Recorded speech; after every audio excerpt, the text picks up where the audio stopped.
മഹാദേവ മന്ത്രം നിത്യവും 3 തവണ ജപിക്കുക. ധനം കുമിഞ്ഞുകൂടും. ശിവൻ എന്നാൽ മംഗളകരനായവൻ എന്നും മഹാദേവൻ എന്നാൽ ദേവന്മാരുടെ നാഥൻ എന്നും അർത്ഥം.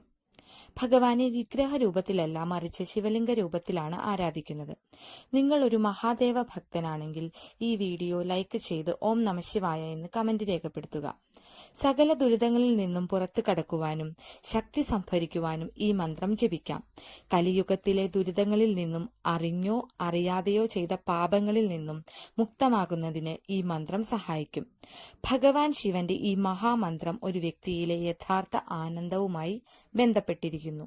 എന്തെന്നാൽ ഭഗവാൻ ശിവനെ പ്രപഞ്ചത്തിന്റെ പരമോന്നത വ്യക്തിത്വമായി പ്രതിനിധീകരിക്കുന്നു. ശിവഭഗവാനെ ഏറ്റവും കരുണയുള്ള ദൈവമായിട്ടാണ് സങ്കല്പിക്കുന്നത്. വളരെ അപൂർവമായി മാത്രമേ കോപിക്കുകയുള്ളൂ.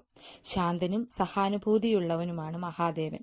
ധന അഭിവൃദ്ധിക്ക് ക്ഷിപ്രഫലം നൽകുന്ന മന്ത്രമാണ് മായ പഞ്ചാക്ഷര മന്ത്രം. നിത്യവും രാവിലെയും വൈകുന്നേരവും 108 തവണ ജപിക്കുന്നത് അതീവ ഫലദായകമാണ്. ഈ മന്ത്രം ജപിച്ചു തുടങ്ങുന്നത് മുതൽ മാറ്റങ്ങൾ കണ്ടു തുടങ്ങും. ധനാഗമനത്തിന് പുതിയ വഴികൾ തുറക്കും. അനാവശ്യ ചിലവുകൾ കുറയും. സാമ്പത്തിക സ്ഥിതി മെച്ചപ്പെടും. സമയപരിമിതിയുള്ളവർ മായ പഞ്ചാക്ഷരി മന്ത്രം നിത്യവും ഉറങ്ങുന്നതിനു മുൻപ് 3 തവണ ജപിക്കുക.